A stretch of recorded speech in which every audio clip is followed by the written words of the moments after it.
네, 수개월 전에 제가 이 자리에서 여러분과 말씀으로 교제했었는데요. 아, 예상치도 못하게 또 불러주셔서 아, 혹시나 그때 말씀이 조금 부족하고 허술해서 AS로 부르신 건 아닌가 좀 긴장된 마음으로 왔습니다. 저는 사실 아무런 이름도 없고 아무런 능력도 없는 사람이지만 하나님의 말씀은 온전히 하나님의 말씀이셔서 전하는 자의 어떤 감과 상관없이 하나님의 은혜와 하나님의 행하실 바를 오늘 이 새벽에도 이루실 줄 믿습니다. 사랑하는 여러분, 다음 세대가 함께하는 특별 새벽 기도회라는 말을 듣고 이미 그때부터 저는 이게 너무 가슴 뛰는 일이다. 이게 너무 소중한 일이다. 우리 교회도 아직 작지만 몇 명 안 되는 아이들이지만 목사님 이거 뭐 개런티를 안 드리고 저희도 좀 해도 되겠습니까? 우리도 내년에 꼭 해야지. 이런 생각을 사실은 하고 있습니다. 사랑하는 다음 세대 여러분, 여러분이 새벽에 깨어서 하나님 앞에 서 있다는 사실이 이게 놀라운 일이거든요. 여러분, 이 일들이 계속되어진다면 이 땅의 어둠의 권세는 벌벌 떨 것이고 이 땅의 하나님의 소망은 사라지지 않을 줄 믿습니다. 우리 옆 사람에게 너무 귀합니다, 너무 멋집니다 한번 인사하실 텐데요, 새벽이니까 너무 얼굴을 보시면 민망하니까 살짝만 각도를 틀어서 인사하시겠습니다. 너무 멋지십니다. 너무 귀하십니다. 아, 아, 저에게 주시는 감동으로 오늘 본문으로 말씀의 은혜를 나누겠습니다. 여러분, 저에게는 두 딸과 한 아들이 있습니다. 요즘 말로 세 마리를 제가 양육하고 있습니다. 근데 저희 막내는 딸아이거든요. 초등학교 4학년입니다. 나이 차이가 조금 있어서 막내는 초등학생인데요. 문제가 뭐냐면 이 막내딸이 너무도 저랑 똑같이 생겼습니다. 벌써 심각하다는 사실을 눈치채셨군요. 이 아이가 6살, 7살 때까지만 해도 아빠는 너무 멋진 사람이고 세상에서 제일 잘생긴 사람이 아빠인 줄 알았습니다. 친구들 표정이 썩어 들어가는데 우리 가족끼리니까요. 그럴 수 있잖아요, 그죠? 아무것도 모르는 나이니까. 그래서 누가 심지어 길에 가다가도 누가 야, 너는 진짜 너희 아빠랑 똑같이 생겼네 이렇게 이야기하면 굉장히 기분 좋아하고 신나했거든요. 너무너무 행복해하고 그게 칭찬이라고 생각했습니다. 그런데 여러분, 어느 날 나이가 들어서 초등학교에 입학하고 한 2학년 3학년쯤 됐을 때 집에 제가 이제 퇴근을 하고 들어갔더니 언니도 없는 언니 방에 언니 화장대 앞에 앉아가지고 너무 서럽게 울고 있는 거예요. 그래서 제가 왜 무슨 일 있어, 왜 울어 이랬더니 막 울면서 아빠, 언니랑 오빠는 엄마를 닮아서 예쁘고 잘생겼는데 저는 아빠를 똑같이 닮았잖아요 이러면서 막 우는 겁니다. 친구들도 우는 거 보니까 그 이유를 알겠네요. 저는 도무지 모르겠습니다. 혹시 아빠 닮은 딸 손 한번. 손. 여러분, 최고로 복된 인생인 줄 믿으시길 바랍니다. 여러분, 아빠 닮은 딸만큼 소망 있는 사람이 어디 있습니까? 여러분, 이 아이가 이제 뭐가 생긴 겁니까? 미추의 기준이 생긴 겁니다. 누가 잘생기고 누가 못생긴 것에 대한 기준이 생긴 거고, 사람들이 했던 이야기들이 덕담이 아니구나 라는 것이 생기신 거죠. 뭐가 생겼냐면 여러분, 그전에는 아빠를 온전히 사랑하는 눈으로 바라보다가 이제는 세상의 눈으로 자기의 눈높이를 맞추어서, 이걸 우리가 좋게 말하면 객관적인 것이고요, 사실은 영적으로 자세히 보면 세상의 가치관과 눈의 지배를 받아서 어떤 대상물을 보게 된 것이죠. 그래서 그전까지는 너무 잘생겨 보이고 최고였던 아빠가 이제는 사실 외모가 조금 빠지고 그 아빠를 닮은 자기는 참 슬프구나 라고 생각을 하게 된 겁니다. 여러분, 사실 저와 여러분도 똑같습니다. 원래 우리는 각각 하나님이 주셨던 마음과 관점으로 무언가를 보았던 사람일 수 있습니다. 그런데 여러분, 어느 순간부터 우리는 사실은 세상의 눈, 사람들과 똑같은 기준으로 나를 바라보고 서로를 바라봅니다. 그래서 여러분, 세상이 성공이라고 말하는 인생에 내 모든 것을 투자하고 세상의 눈으로 잘생긴 사람처럼 잘생기기를 원하고 세상의 눈으로 예쁘게 생긴 사람처럼 예뻐지고 싶어 합니다.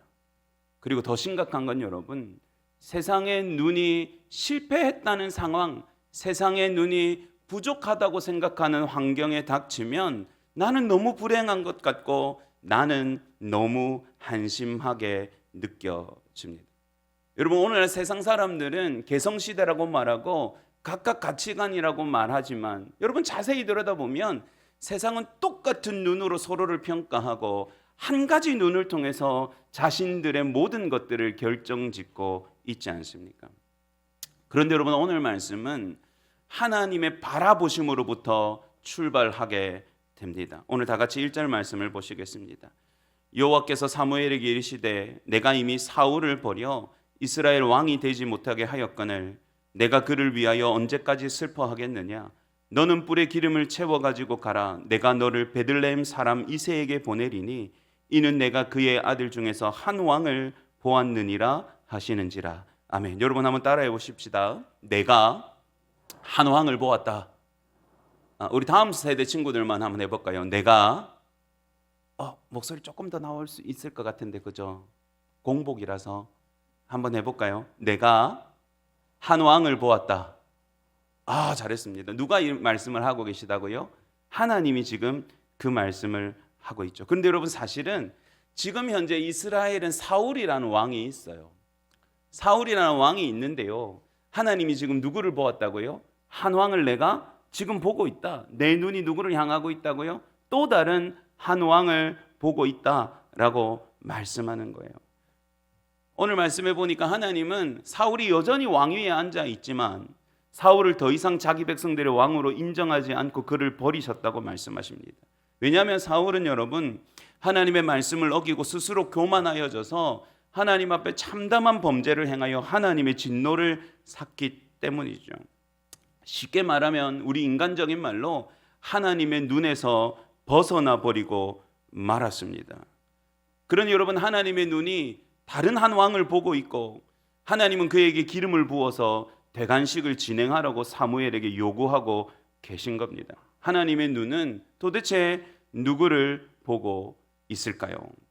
여러분 하나님은 사무엘에게 베들레헴에 사는 이새라는 사람의 집에 가라고 말씀하십니다. 그런데 여러분 이 사무엘이 사울을 기름 부은 선지자거든요. 사울을 왕으로 세우는 이 대관식을 진행했던 선지자인데 그가 다른 사람에게 가서 기름을 붓는다는 소식을 사울 왕이 들으면 가만히 있겠습니까? 아니죠. 사무엘을 죽여서라도 자신의 왕권을 지키려고 하지 않겠습니까? 그래서 사무엘이 걱정을 하니까 하나님이 네가 가서 제물을 끌고 가서 우리가 하나님 앞에 제사를 드리러 왔다라고 말하고 그 자리에 이새와 그 아들들을 초대해라. 그러면 내가 너에게 누군지 알게 할 테니까 그에게 기름을 부으면 된다. 지혜를 주셨어요. 그런데 여러분 이 내용에 보면 우리가 조금 관심 있게 보아야 되는 하나님의 마음이 드러납니다. 3절을 한번 찾아보시겠어요? 3절을 한번 다 같이 읽겠습니다. 시작. 이새를 제사에 청하라. 내가 내게 행한 일을 가르치리니 내가 내게 알게 하는 자에게 나를 위하여 기름을 부을지니라. 아멘. 어떤 표현에 우리가 조금 마음을 집중해야 되냐면요. 나를 위하여 기름을 붓겠다. 이 말씀입니다. 여러분 이게 하나님이 백성들의 왕을 세우는데 지금 누구를 위하여 왕을 세운다고 말씀하시는 겁니까? 나를 위한 왕을 세우겠다고 말씀하십니다. 그러면 여러분 사울은요? 사울은 하나님을 위한 왕이 아니었습니까? 예, 하나님을 위한 왕이 아니었습니다. 여러분 사울을 세우는 장면에 보면 단 한 번도 하나님은 나를 위하여 사울을 세운다고 말씀하지 않으셨습니다. 여러분 사실 이스라엘에게는 하나님이라는 어떤 왕보다 완벽한 왕이 계셨습니다. 그런데 어느새 이스라엘 사람들은 세상을 쳐다보고 다른 나라들을 쳐다보면서 우리도 저들처럼 멋지게 보이는 왕 세워놓으면 참 대단해 보이고 전쟁에서 앞서서 싸워라 말하면 뭔가 우리가 더 용기가 생길 것 같은 왕이 있었으면 좋겠다고 생각했습니다. 그래서 사무엘을 찾아가서 끊임없이 왕을 달라고 요구합니다. 사랑하는 여러분 제가 질문을 할게요. 이건 다음 세대 친구들도 잘 아는 걸 텐데 한번 대답을 해 주십시오. 그런데 여러분 이스라엘 백성들이 애굽에 종되었을 때에 그들을 탈출시키시고 그들을 인도하신 분은 누구십니까? 하나님이십니다. 맞습니다. 왕이 아니라 하나님이 그렇게 하셨습니다. 여러분 가나안이라는 땅에 사는 수많은 족속들과 여러분 그들이 점령한 가나안 땅 안에 있는 왕들만 31명인데요.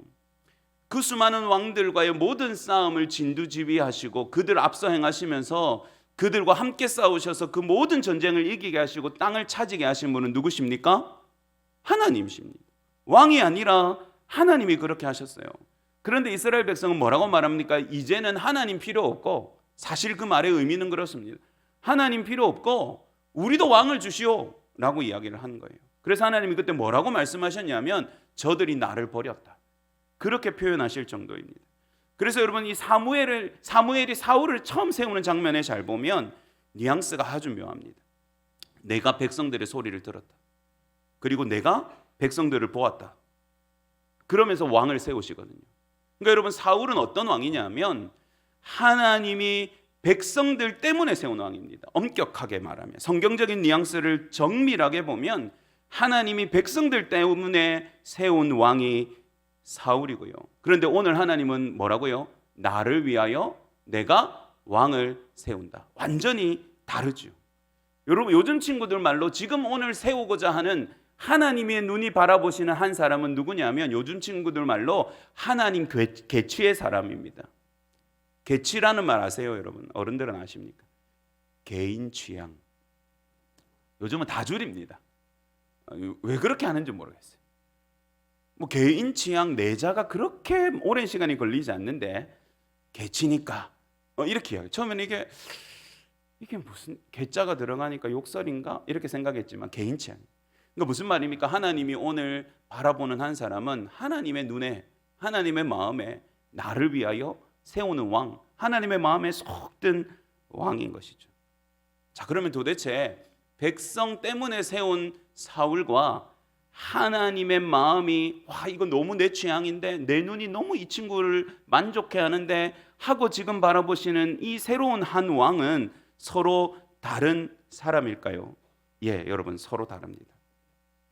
완전히 다릅니다. 사울은 여러분 백성들에 의하여 세워진 왕이기 때문에, 따라합시다, 백성들의 눈을 만족시키는 사람이었다. 여러분, 그래서 사무엘이 사울에게 기름을 부을 때 사무엘조차도 뭐라고 하냐면요, 사무엘상 10장에 보면 사무엘이 모든 백성에게 이르되 너희는 여호와께서 택하신 자를 보느냐. 이제 사울을 세워놓고요, 모든 백성 중에 짝할 리가 없는 자가 아니냐, 이렇게 해요. 백성들이 만세합니다.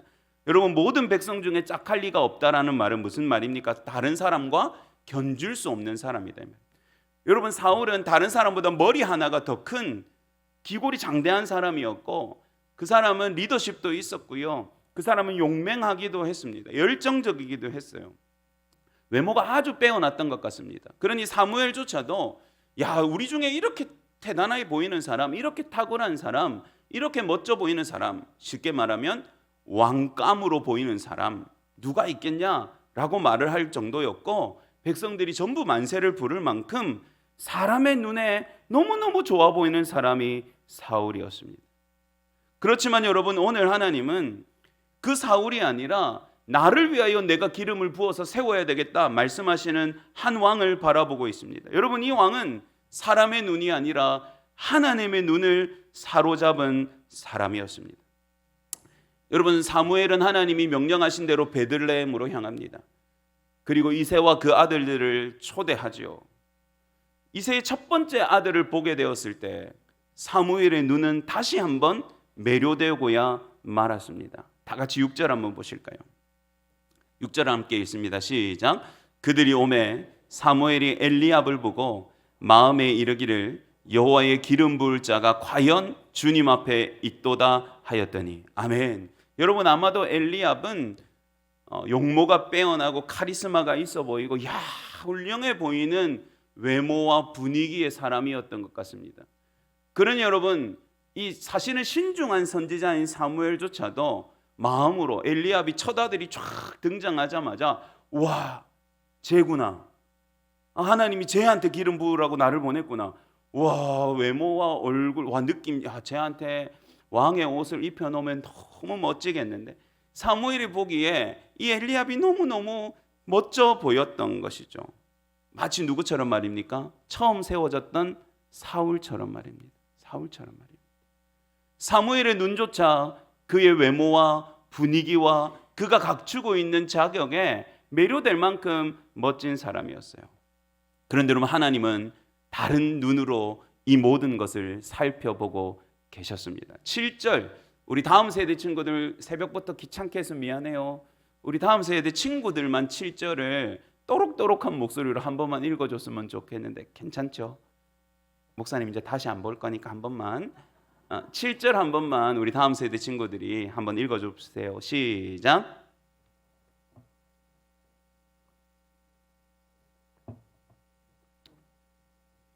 버렸노라 내가 보는 것은 사람과 같지 아니하니 사람은 외모를 보거니와 나 여호와는 중심을 보느니라 하시더라. 아멘.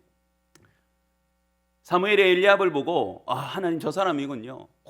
얼굴이 왕감입니다. 이 몸매와 키가 저 사람이 백성들 앞에 서면 다른 민족들이 부러워하겠습니다. 진짜 사람이 대단해 보인다. 느끼는 느낌 자체가 느낌적인 느낌이 저 사람은 진짜 리더감입니다. 그렇지만 뭐라고 말합니까? 사무엘아 너 겉모습만 보고 자꾸 그럴래? 그 사람 아니야. 그러면서 뭐라고 말씀하시냐면 따라해 봅시다. 나는 사람들과 다른 눈으로 본다. 원어에 보면 좀 러프하지만 직역하면 이런 느낌입니다. 하나님은 사람과 다른 눈으로 보시는 분이신 줄 믿으시기 바랍니다. 여러분 이 말씀에 다음 세대 여러분 이 말씀에 여러분의 온 지금 마음과 중심이 집중되어야 합니다. 여러분 여기에 우리의 소망이 있고 여기에 우리 나아갈 방향이 있고 여기에 여러분이 미래를 걸어야 합니다. 아멘. 하나님의 눈이 과연 누구를 보시나? 하나님의 눈은 세상과 다르게 어떤 부분을 보시나? 어떤 사람이 하나님의 마음에 합한 사람이고 누가 과연 이 시대에 하나님의 눈을 사로잡을 수 있는가? 여러분 이 비밀을 발견하는 다음 세대는 여러분이 생각하는 그 이상의 인생 가운데 하나님의 역사와 하나님의 이적을 이루는 세대로 일어날 줄 믿습니다. 여러분 이게 너무너무 중요한 거예요. 여러분 세상의 눈은 뭡니까? 세상 사람들은 눈에 보이는 만져지는 것으로 평가합니다. 외모가 잘생겼는지, 키가 큰지 작은지, 좋은 학교에 나왔는지, 좋은 대학을 다니고 있는지, 자격을 갖추었는지, 능력이 있는지, 돈을 많이 버는지, 좋은 직업이 있는지 스펙이라고 말하는 것들을 요구하고 거기에 눈이 동그래집니다. 여러분 동그래집니다. 여러분 세상은 여러분에게 그렇기 때문에 자신들의 눈을 만족시켜달라고 여러분에게 강조합니다. 강요하죠. 여러분 사랑하는 주의 청년들, 세상은 여러분에게 스펙이라는 것들로 여러분을 등급 나눌 겁니다. 소고기 하듯이요. 니는 이런 대학 나오고 니는 이런 전공했으니까 니는 A, 니는 유학도 갔다 왔으니까 니는 2+ 뭐 이렇게 나누는 거죠. 여러분 사실 그렇지 않습니까? 우리가 사람을 만날 때도 어떤 일을 하세요? 근데 그 상대방이 생각보다 좋은 직업을 가지고 있으면 그 사람 자체가 달라 보입니다. 처음에는 그냥 볼품 없구나 근데 어떤 일 하세요? 제가 그냥 조그마한 병원 합니다. 의사세요? 예, 의사입니다. 그러는 순간 이 사람이 갑자기 귀태가 나 보이고 후광이 비쳐 보이고 너무너무 스마트해 보이죠. 여러분 안 그렇지만 저는 그렇더라고요. 여러분 우리의 눈은 보이는 것에 참 많이 지배를 받습니다. 그리고 여러분 나도 그랬으면 좋겠고 내 아이들도 이 시대가 요구하는 스펙을 갖추고 성공하는 인생, 잘 사는 인생을 살았으면 좋겠다고 말하죠. 여러분 성적 중요합니다. 어떤 학교를 나오는가도 너무너무 중요하죠. 좋은 직업과 더 나은 환경을 위해서 젊음을 바쳐야 된다는 세상의 소리가 아무런 터무니없는 말은 아닙니다. 여러분 열심히 살아야지요. 그리고 더 좋은 것들을 위해서 여러분 애써야죠. 공부 열심히 해야죠. 그러나 여러분 우리가 한 번 더 고민해야 될 게 있습니다. 하나님의 눈도 그 사람을 향하고 있으실까요? 여러분 오늘 말씀에 하나님은 왕궁에서 난리가 나고 왕의 문제가 터져나가고 사람들이 모여있는 그 성읍을 바라보시지 않고 하나님은 홀로 다른 곳을 바라보시면서 내가 한 왕을 보았다고 지금 우리에게 말씀하고 계십니다. 사람들은 이쪽을 향하여 시선을 돌리고 세상의 눈은 여기서 지금 아웅다웅 다툼을 하고 있는데 하나님은 내가 지금 다른 것을 보고 있다고 말씀하고 계십니다. 여러분 우리는 한 방향을 향해서 온 세상 사람들과 똑같이 머리에 박이 터지게 달려가고 있습니다. 그런데 여러분 하나님도 우리가 바라보는 세상도 바라보고 있는 그걸 바라보고 계실까요? 사랑하는 다음 세대 여러분, 하나님이 여러분을 바라보시고 하나님의 눈동자가 하트표가 되겠습니까? 여러분 이게 너무너무 중요한 문제인 것입니다. 여러분, 세상은 성공과 형통에 목을 매지만 진정한 성공은 뭔 줄 아세요, 여러분? 진정한 성공은 아무것도 아닌 내 인생에 하나님의 뜻이 임하는 게 성공인 줄 믿으시기 바랍니다. 남들보다 높은 자리에 올라가는 게 성공이 아니라 우주를 주관하시고 만물을 움직이시는 하나님의 크고 높으신 계획이 아무것도 아닌 내 인생에 부어져서 내 삶 가운데 하나님의 뜻과 역사가 일어나는 것이야말로 성공이죠. 할렐루야. 여러분, 형통하고 싶은데 진짜 형통은 내가 생각하는 대로 모든 게 풀려나가는 게 형통이 아닙니다, 여러분. 성경은 그것이 오로지 저주라고 말하죠. 진짜 형통은 뭔 줄 아세요, 여러분? 온 우주도 감당하지 못할 그 지존하고 광대하신 하나님이 아무것도 아니고 연약한 비천한 내 인생 가운데 임재하셔서 함께 살아가시는 게 형통인 줄 믿으시기 바랍니다. 성경은 여러분 그걸 형통이라고 말해요. 결과물을 형통이라고 말하는 게 아니라 절대로 일어나면 안 되는 일, 그 대단하시고 광대하시고 높으신 하나님이 내 인생 가운데 뛰어드셔가지고 나랑 같이 손잡고 걸어가시고 나랑 같이 인생을 헤쳐나가시고 내 인생에 관심을 가지시고 나와 함께 걸어가는 삶을 형통이라고 성경은 정확하게 표현하고 있죠, 여러분. 사랑하는 다음세로 여러분, 집에 가서 오늘 목사님이 너무 좋았어. 왜 좋았어? 목사님이 공부할 필요가 없대. 좋은 대학 안 가도 된대. 여러분, 이런 오해를 제가 너무 많이 해요. 제가 지금 그 말을 하는 게 아닙니다. 그 말을 하는 게 아니에요. 여러분, 만약에 내가 하나님의 눈을 사로잡을 만한 사람이라면 아마 공부 더 열심히 할걸요, 친구들. 큰일 났다, 이제 어떡할래?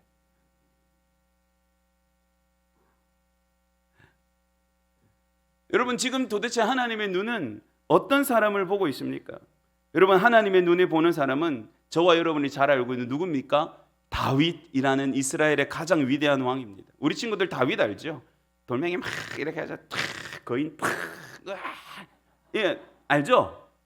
이제는 좀 안 해. 그전에는 목사님 무슨 말 하는지 모르겠다. 눈이 그 다윗 말이에요, 여러분. 오늘 그 다윗이 이 이야기의 주인공이거든요.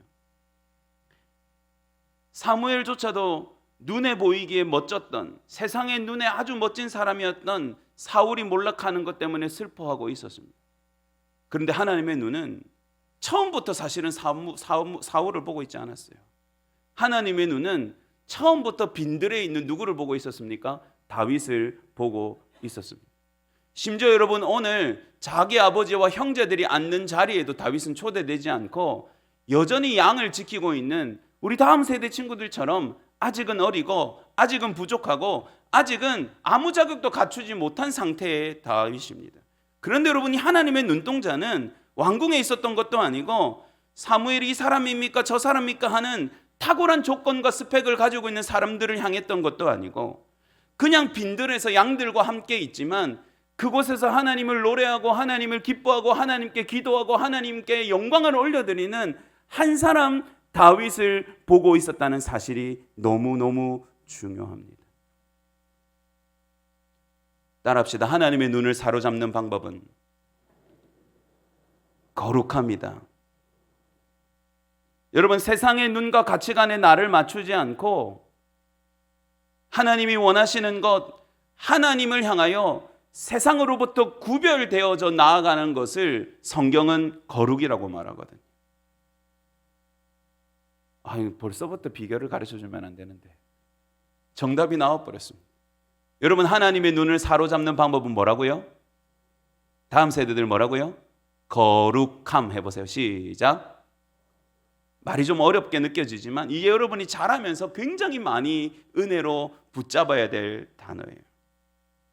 거룩한 사람들은 세상의 눈동자를 신경 쓰고 살지 않습니다. 거룩한 사람들은 하나님의 눈을 신경 쓰고 삽니다.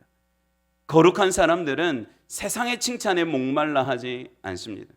그렇지만 여러분, 거룩한 사람들은 하나님의 칭찬 한 번을 위해서 자기 생명을 겁니다. 여러분, 다윗이 왜 하나님의 눈에 들었냐 하면 전부 다 권력에 집중되어지고 아비규환이 되어 있는 그 현실이 아니라 홀로 들에서 다윗은 끊임없이 하나님께 영광을 올려드리는 사람, 거기서도 기도하는 사람, 찬송하는 사람, 하나님을 경외하고 높이는 사람으로 살고 있었기 때문이에요. 그 빈들에는 아무것도 집중할 만한 것이 없어서 사람들은 그 빈들을 쳐다보지도 않고 거기에 있는 다윗을 신경 쓰지도 않아서 그 자리에 초청받지도 못했지만 하나님의 눈은 계속 자신의 마음을 감독시키는 다윗에게서 떨어져 본 적이 없는 겁니다. 계속 다윗을 보고 계신 거예요. 내가 지금 한 왕을 보고 있다. 너는 가서 그에게 기름을 부어라. 하나님 저 사람입니까? 아니 무슨 소리 하냐. 너의 눈으로 세상의 눈으로 보지 마라. 나는 너희와 다른 눈으로 본다. 내 눈은 지금 빈들을 향해 있고 내 눈은 거룩한 한 사람 다윗을 향해 있고 내 눈은 지금 내 마음을 사로잡는 한 사람을 향하고 있노라. 할렐루야. 여러분 대동교회 다음 세대 친구들이 이 시대에 하나님의 눈을 사로잡는 거룩한 하나님의 다음 세대가 되기를 주의 이름으로 축복합니다. 여러분 이게 더 중요한 겁니다. 사랑하는 주의 청년들, 무엇을 위해서 여러분이 지금 뼈를 깎는 시간을 보냅니까? 좁은 문을 향해서 그리스도가 말씀하시는 좁은 문이 아니라 세상이 말하는 좁은 문에 박이 터지기 위해서 여러분 시간과 노고를 아끼지 않지요. 더 나은 직업과 더 나은 대학과 더 나은 환경 너무 좋지만 여러분 정말로 그게 여러분의 인생을 판가름할 거라고 생각해서는 안 됩니다. 여러분 공부하지 말라는 말이 아니라고 그랬지요. 여러분 거룩한 사람은 어쩌면 더 치열하게 공부할 수밖에 없을 겁니다. 왜입니까 여러분? 목표가 다르고 동기가 다르기 때문이에요. 여러분 생각해 보세요. 하나님의 나라를 위해서 공부해요. 언젠가 내 인생에 하나님의 성공이 뭐라고요? 하나님의 뜻이 내 인생에 부어지는 그 순간이 성공이거든요. 언제 하나님이 나를 사용하실지 몰라서 내가 나를 준비하는 시간으로 공부를 하고 있는 친구가 있다고 생각해 보죠. 2층에 우리 다음 세대들 많은데 그렇게 한번 생각해 보세요. 그러면 여러분 최소한 세상에서 자기가 잘 살기 위해서 자기가 높아지기 위해서 자기 꿈을 이루기 위해서 공부하는 친구보다 훨씬 더 치열하게 공부하지 않겠습니까? 내가 하나님 나라를 위해서 공부하는데 어떻게 대충 하고 삽니까? 이제 친구들 큰일 났다. 이제 뭐라고 변명할래요? 이제 학부모님들은 한 가지 무기를 또 장착하셨습니다. 커서 모델래 공부해서 남주나 아닙니다. 네 이렇게 공부해가지고 하나님 나라에 귀하게 쓰임 받겠나? 이제 가스라이팅은 이렇게 하셔야 됩니다. 아니면 아동 이런 복제의 문제가 되니까 거룩함으로 가스라이팅 하십시오. 사랑하는 주의 청년들, 반대도 똑같습니다. 그러면 세상의 기준에 부합하지 못하면 실패한 겁니까? 세상이 가지고 싶은 직업을 가지지 못하고 세상이 부러워할 만한 외모와 스펙을 갖추지 못하면 그 사람은 실패한 사람이고 그 사람은 낭망한 사람입니까? 아닙니다, 여러분. 하나님의 눈은 뭐라고요? 따라합시다. 내 눈은 너희들과 다른 것을 본다. 여러분 이 말씀에 집중해야 된다니까요. 하나님의 눈은 다른 걸 보세요. 하나님의 눈은 거룩함으로 반짝반짝 빛나는 사람을 보세요. 사랑하는 주의 청년들, 지금 여러분이 목을 걸어야 되는 건, 목숨을 걸어야 되는 건 스펙이 아니에요. 냉정하게 말하면 그건 여러분 하나님 나라를 위해서 열심히 살다가 갖추어지는 자격의 일부일 뿐입니다. 여러분이 지금 목숨을 걸어야 되는 건 거룩함이에요. 여러분 세대가 얼마나 혼탁합니까? 여러분 세대가 얼마나 하나님 보시기에 악한 것들로 가득해 있습니까? 여러분 그 안에 같이 잠겨 있으면서 하나님의 마음을 감동할 수는 없습니다. 그들과 똑같이 흐려져 있으면서 하나님의 눈동자를 사로잡을 수는 없습니다. 내가 다른 것보다 하나님 앞에서 정결하려고 몸부림치고 내가 다른 것보다 하나님 앞에 기도하는 사람으로 세워지려고 내 시간을 드리고 내가 다른 꿈보다 하나님을 위하여 내 인생을 드리기 위하여 열망으로 하나님 앞에 소원하는 사람들, 그런 사람들에게 하나님은 감동하시고 매료되시고 하나님의 눈은 그런 사람을 바라보고 계시는 거예요. 여러분의 성공은 그 하나님의 눈을 사로잡을 때 이루어지는 줄 믿으시기 바랍니다. 여러분 다윗은 대단한 사람이어서가 아니었습니다. 하나님의 눈을 사로잡는 사람이었죠. 그런데 여러분 그렇기 때문에 그 다윗이 어떻게 됐습니까? 이스라엘 역사의 가장 위대한 왕이 됐습니다. 온 나라가 하나님을 찬송하는 일에 자신을 들였습니다. 온 백성들이 하나님을 경외하도록 나라를 온전하게 세웠습니다. 그 이전과 이후에도 없을 만큼 가장 위대한 용사였고 가장 현명한 왕으로 하나님의 마음을 사로잡는 왕이 되었습니다. 여러분 스펙을 갖추었기 때문이 아닙니다. 외모가 출중했기 때문이 아닙니다. 조건이 좋았기 때문이 아닙니다. 남들은 하나님이 바라보시지 않는 곳에 있을 때 그는 하나님 앞에서 거룩함으로 반짝반짝 빛이 났고 하나님의 눈이 그를 향하셨기 때문인 줄 믿으시기 바랍니다. 여러분 저는 오늘 이 시간 사실 죄송하지만 어른들의 얼굴은 하나도 눈에 들어오지 않습니다. 다음 세대 아이들의 눈동자가 너무너무 예쁘게 보입니다. 하나님이 여러분을 그렇게 바라보실 거라고 저는 믿습니다. 여러분, 오늘 깨어서 하나님 앞에 이 나와 있는 것 자체도 구별됨이에요. 거룩함이에요. 세상 친구들은 하나님을 알지 못해서 잠 쿨쿨 자고, 세상 친구들은 자기가 좋은 것 하지만 여러분은 물론 엄마 때문에 일어나라, 네 일주일 동안 간다고 안 했나? 네 진짜 이렇게 할래? 장학금은 엄마가 받나 네가 받지?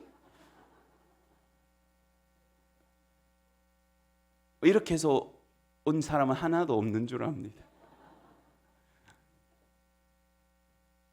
여러분, 누가 이 시간에 깨어서 하나님이 내 기도를 들으시리라, 내가 하나님 앞에 나아가면 하나님이 내 음성에 귀를 기울이시고 나와 내 인생 가운데 놀라운 일을 이루시리라, 여러분, 이런 소망을 가지고 하나님 앞에 앉아있는 여러분의 다음 세대가 아니면 누가 하나님의 눈을 사로잡겠습니까? 사랑하는 학부모님들, 아이들을 꼭 거룩한 세대로 키워주십시오. 공부해라 말해야죠. 저도 합니다. 뭐 저라고 뭐 다르겠습니까?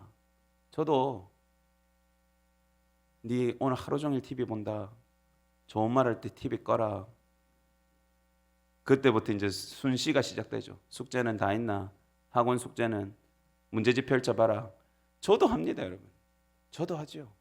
그렇지만 엄마 아빠가 세상과 똑같은 눈으로 아이를 평가하고 세상과 똑같은 기준으로 아이를 가르치고 있다는 생각을 절대로 하게 하시면 안 됩니다. 이 아이가 열심히 공부도 하고, 또 혹여나 공부가 조금 안 되는 아이는 또 다른 것으로라도 하나님의 나라를 위하여 하나님 앞에 거룩하게 살아서 정말로 이 나라, 이 민족 가운데 하나님의 뜻을 이루고 이웃을 살리고 하나님의 임재와 역사가 부어지는 삶을 살았으면 좋겠다. 할렐루야. 여러분, 그런 마음으로 아이들을 길러주십시오. 그리고 그런 가치관을 아이들에게 심어주십시오. 성적으로 아이들을 판가름하지 마시고, 그 아이가 무언가를 잘할 때만 칭찬하지 마시고, 그 아이가 오히려 세상 친구들과 다르게 하나님 앞에 하나님을 경외하는 모습으로 설 때마다, 하나님이 살아계시다고 고백할 때마다, 하나님이 좋다고 고백할 때마다, 하나님을 신경 쓰고 하나님을 염두에 둘 때마다 그 아이를 가슴에 꼭 안아주시고 그 아이를 위하여 눈물로 기도해 주십시오. 그 아이가 이 세대와 같은 눈으로 자라는 것이 아니라 하나님의 눈동자를 사로잡는 세대로 자랄 수 있도록 우리 아이들을 위해서 눈물로 기도하셔야 됩니다. 여러분, 능력이 없어서 무너지는 나라가 아닙니다. 지혜가 없어서 썩어 들어가는 나라가 아닙니다. 거룩함을 잃어서 무너집니다. 하나님 보시기에 악해서 이 나라의 소망이 사라지고 있는 겁니다. 여러분, 이 나라를 유일하게 살릴 수 있는 길은 하나님 앞에 온전하게 자라는 다음 세대인 저 아이들밖에 없어요. 다른 어떤 것도 이 나라 살려낼 수 없습니다. 하나님만이 하시는데요, 하나님이 우리 다음 세대 통해서 하실 것입니다. 사랑하는 여러분, 그 거룩한 다음 세대를 저희들이 하나님 앞에 위탁받아서 기르고 양육하고 가르치고 있는 겁니다. 얼마나 소중한 보석 같은 존재들입니까? 사랑하는 다음 세대 여러분, 그리스도의 청년들, 사랑하는 여러분, 이 시대를 살면서 여러분이 신경 써야 된 것은 세상과 사람들의 눈이 아닙니다. 지존하시고 모든 것을 주관하시는 영원하신 하나님의 눈을 염두에 두고 살아야 합니다. 여러분은 세상의 기준에 채워 넣어야 되는 그런 사람들이 아닙니다. 여러분은 하나님의 눈을 사로잡아야 되는 사람들입니다. 하나님을 경외함으로, 거룩함으로 하나님의 마음을 움직이십시오. 그분의 마음에 여러분의 마음을 맞추십시오. 그리고 하나님 정말로 이 세대를 위하여 누군가를 사용하시기를 원한다면 다른 사람이 아니라 제가 되기를 원한다고 하나님 앞에 꿈꾸십시오.